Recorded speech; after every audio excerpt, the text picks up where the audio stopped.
Muy buenos días. En el día de hoy vamos a iniciar con el módulo 1 sobre cómo hacer protocolos de soporte clínico. Posteriormente veremos cómo gestionarlos, cómo implementarlos y cómo ponerlos en práctica. ¿Por qué hacer protocolos de soporte clínico? Los protocolos de soporte clínico son la manera más práctica y operativa de aplicar la medicina basada en la evidencia en la cabecera del paciente. Es una guía concreta específica de manejo de grupos relacionados por diagnóstico o por riesgo. Es una estructura corta y algorítmica, un flujograma que facilita el manejo de un paciente. No son un sustituto del juicio clínico ni de las circunstancias que rodean al paciente. Involucra el concepto local de buenas prácticas clínicas y de cuidados de alto valor. Disminuye las prácticas ambiguas o obsoletas basadas solamente en la experiencia. Definen la ruta del tratamiento y la escogencia de estudios costo-efectivos y de riesgo-beneficio. Pueden ser revisados periódicamente por ser concisos y precisos. Se basan en guías clínicas internacionales con alto estándar y adaptadas al medio, un buen nivel de grades, la mejor evidencia científica posible. La estandarización debe estar dentro de un marco del humanismo y del buen juicio. No es una receta de cocina. Hacer actividades complejas en la misma forma cada día evita dejar por fuera aspectos fundamentales. Permite un manejo en conjunto, o sea, consensuado, y un trabajo en equipo interdisciplinario, como en esencia es el trabajo en los equipos de salud. Disminuye la variación en el desempeño de múltiples médicos cuidando innumerables pacientes. Todos son pacientes diferentes. No es una producción industrial. Deben considerar las preferencias y los valores del paciente al cual se le aplica el protocolo. No es de un forzoso cumplimiento, sino que depende del juicio clínico y de las circunstancias del paciente. El buen protocolo no rígido permite considerar la multimorbilidad, la polifarmacia y el criterio profesional. Permite una variabilidad en situaciones y circunstancias específicas y reales, como esencialmente es la práctica de la medicina. El protocolo de soporte o apoyo clínico debe conducir las órdenes médicas y los estudios para el diagnóstico, para hacer uso racional de los recursos. Son un material docente esencial y propicia la investigación clínica. Deben estar disponibles en la cabecera del paciente o en el consultorio. No son una receta de cocina y permiten el juicio clínico y la experiencia del médico. Deben ser consensuados por los proveedores directos de los cuidados de salud y no solo por los expertos. Algunos aspectos importantes en la confección de los protocolos que ahora vamos a ver cómo. La característica de un buen protocolo debe ser sencillo y práctico. De nosotros es corto, 1 o 2 páginas, lo máximo. Tiene que tener validez, la fiabilidad, la reproductibilidad, la aplicabilidad, permitir el audito fácil, la flexibilidad según las circunstancias, la claridad, implementabilidad, pueden aplicarlo desde el estudiante, el interno, el residente, el médico general, la enfermera, todo el equipo, sin ser expertos en la materia. Debe ser multidisciplinario, interdisciplinario. Tiene que haber una revisión planificada porque la medicina cambia constantemente, un cambio constante, basado en la evidencia, ¿no? La documentación basada en la evidencia científica. Y deben estar disponibles en el celular y en el expediente electrónico o en el expediente de papel. Deben tenerlo en acceso porque de nada vale hacerlos bien bonitos, bien científicos, pero no tan disponibles. Entonces la disponibilidad en el celular y ya la tenemos. Poner en práctica en la cabecera del paciente. Eso es poner en práctica la medicina basada en la evidencia en la cabecera del paciente con un documento tan corto como un protocolo de soporte clínico, ya que una guía es muy larga para tenerla en la visita médica.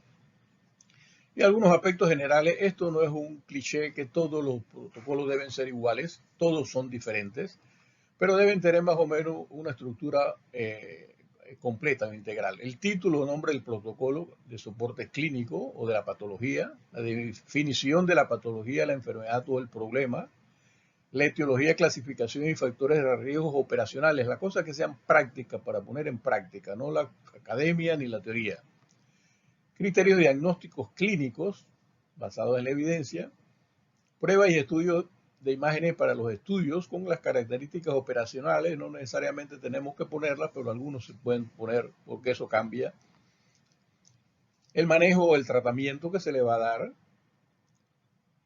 el flujograma o el ritmo de manejo, los criterios de alerta para estar preveniendo las situaciones que pueden suceder o los errores que podemos cometer. La bibliografía y niveles de evidencia. Una bibliografía corta, precisa y concisa, no una bibliografía extensa y larga, poner solamente tres, cuando máximo. Deben estar, la disponibilidad de los protocolos clínicos deben estar disponibles para el proveedor en los cuidados de salud del paciente. Lo debe tener a la mano, en la cabecera del paciente, en el consultorio y en la comunidad hay protocolos de promoción y prevención. Y la aplicación es una aplicación en un app, porque usamos la aplicación en el celular o tableta. Ya veremos cómo lo tenemos ya en el celular, pueden ponerlo en la tableta. Está en el intranet, en internet y en el expediente electrónico. Esto es un ejemplo de un resumen de un diagnóstico de fiebre de estudio en la pandemia de COVID. No toda la fiebre en un paciente es COVID, pero es COVID hasta que se demuestre lo contrario. Pero hay situaciones que nos pueden complicar y entonces tenemos que estar al tanto, ¿no? Entonces este es un ejemplo corto de un resumen del tema y puesto en una sola página. Y aquí tenemos el uso no es para que lo vean en detalle, solamente para que vean que es una página o dos páginas. Una página es el protocolo, por ejemplo, aquí en este ejemplo es de dexametasona o metilprednisolona en pacientes con COVID. Y aquí las generalidades, la dosis y algunos aspectos específicos, del medicamento. Específica basada en la evidencia. Pero aquí tenemos que poner esto que está basado en la evidencia internacional, tenemos que ponerlo en la práctica. Entonces, en el día a día tenemos que, por ejemplo, aquí tenemos hacer aspectos fundamentales concretos, el control de la glucemia, por ejemplo, en este caso tenemos cómo controlar la glucemia y este protocolo es el protocolo de control de la glicemia que está en los protocolos en otros lados, ¿no? Pero entonces para que vean que la aplicabilidad tiene que ser consona con la parte académica o estructural o basada en la evidencia. ¿Cómo estructurar un protocolo de soporte clínico? Bueno, no hay una receta de cocina, se aprende haciendo, se escoge el protocolo de soporte clínico, el tema, dependiendo si hay una situación con un paciente o el servicio define qué protocolos necesita o el hospital requiere hacer los protocolos, como efectivamente esto está comandando el concepto, o la región requiere, según la región, la epidemiología. Entonces hay conceptos no hacer protocolo por hacerlo, sino tiene que tener un objetivo, ¿no? ¿Por qué lo vamos a hacer? Porque lo necesita el paciente para su seguridad, lo necesita el servicio, el hospital o la región. Hacemos un planteamiento de la pregunta pico para diagnóstico y tratamiento, y aquí yo acompaño algo de literatura. ¿Para qué nos va a servir este protocolo, si ya sea de diagnóstico o sea de tratamiento? La revisión de la literatura, entonces hay que buscar revisiones sistemáticas, revisión de la literatura, para tener las bases académicas, científicas y basadas en la evidencia, y los sitios fundamentales, como lo vamos a mencionar más tarde, como el Dynamed, Medline, Cochrane y otros que vamos a ver más tarde.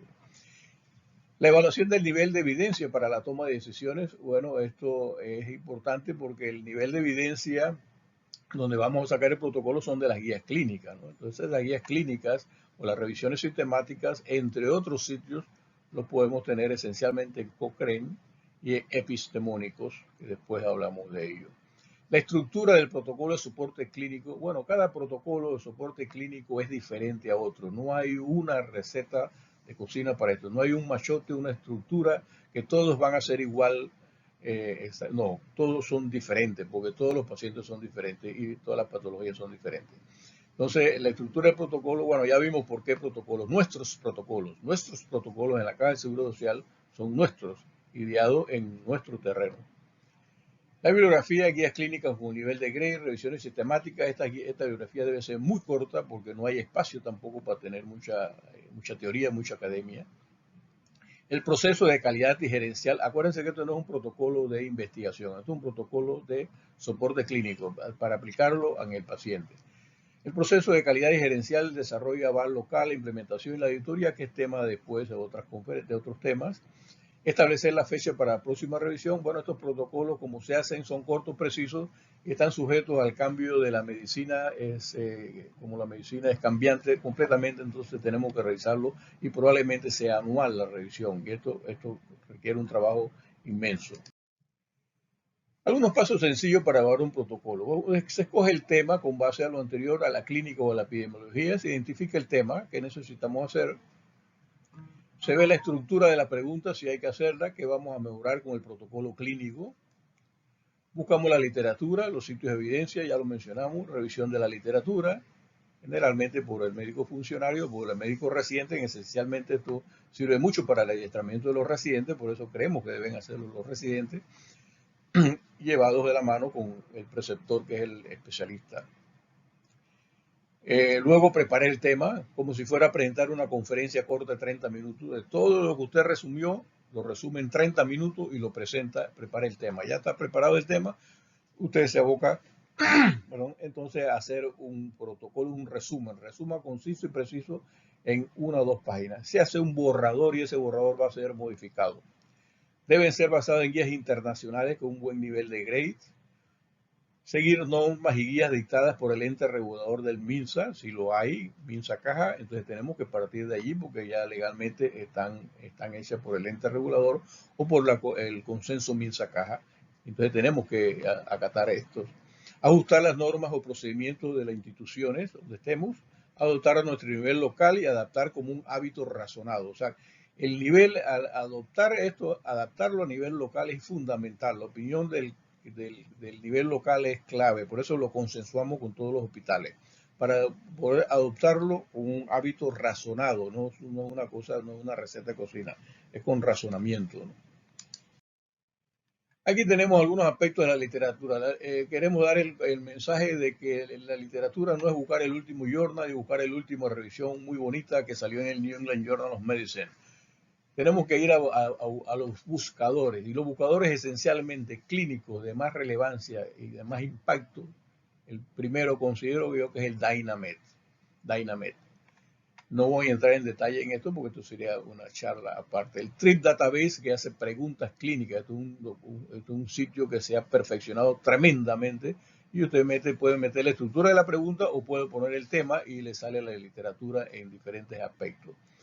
De parte del Instituto Nacional de Salud, de la HRQ, que tiene el reservorio más grande de las guías clínicas, creo que del mundo, y entonces esto lo hacen, este es de Estados Unidos.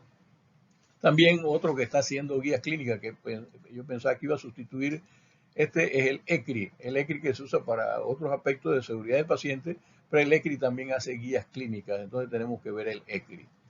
El de los ingleses, el Best Practice, Clinical Evidence, es prácticamente lo mismo.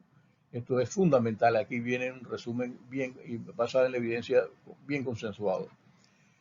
El Medscape, que es la biblioteca virtual, que contiene la biblioteca virtual. Entonces el Medscape, que es de mucho uso, también tiene una valija importante. Epistemónico, que es un reservorio para revisiones sistemáticas como Cochrane, avalado por Cochrane. Esto es de los chilenos.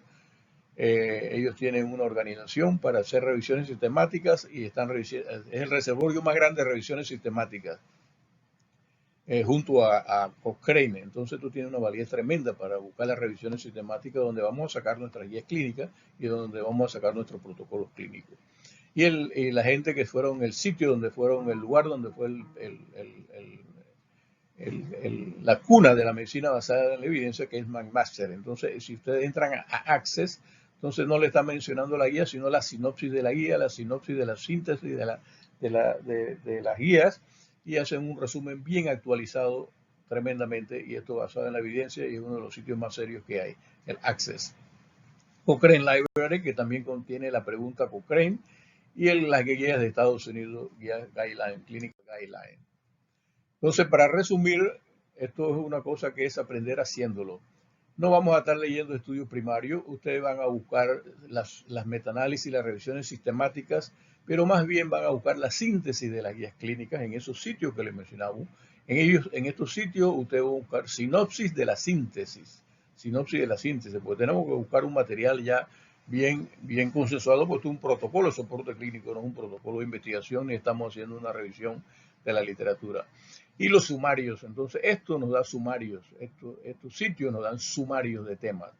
Entonces, para poder poner la evidencia científica en la cabecera del paciente, entonces obviamente que esta medicina basada en la evidencia entra a un sistema de cuidado de salud en el mundo, donde hay aspectos fundamentales dependiendo del desarrollo de cada sistema, desarrollo organizacional, el ambiente laboral, los insumos, los equipos y el personal competente. El protocolo de soporte clínico que nosotros estamos haciendo es un protocolo que entra en este sitio para poder llevarlo a cabo, aplicarlo en la cabecera del paciente. Entonces, en la aplicación en la cabecera del paciente es fundamental usar el razonamiento, no solamente el protocolo ponerlo, porque no es una receta de razonamiento. El proceso de diagnóstico y de manejo que tiene un razonamiento que es importante. Y aquí fundamentalmente el juicio clínico y ponerle atención plena al paciente, con atención plena, con cuidados seguros al paciente. Y aquí estamos haciendo un soporte clínico, estamos dando seguridad del paciente, estamos dando solución al problema. Obviamente el que aplica esta reflexión a la acción, pues en el protocolo y con toda la medicina basada en evidencia, debe tener un bienestar. Porque si no tiene un bienestar, entonces no hay una aplicación adecuada. Entonces debemos sentirnos bien para dar una atención plena. Y en la toma de decisiones compartidas con el paciente y los familiares, el protocolo no es una receta, no es una norma de forzoso cumplimiento, hay que compartir esas decisiones científicas con el paciente y el familiar. Esto va en función de la seguridad del paciente para ponerlo en la cabecera del paciente. El protocolo se aprende a hacer haciéndolo. Nosotros recibimos los borradores, le damos forma, le damos recomendaciones y es un proceso, entonces lo van procesando. Entonces, en esta forma ustedes pueden comenzar a hacer los protocolos de soporte clínico y después en las siguientes conferencias les vamos a decir cómo gestionarlo y cómo hacemos el proceso de la consulta y el consenso en todos los hospitales. Muchas gracias.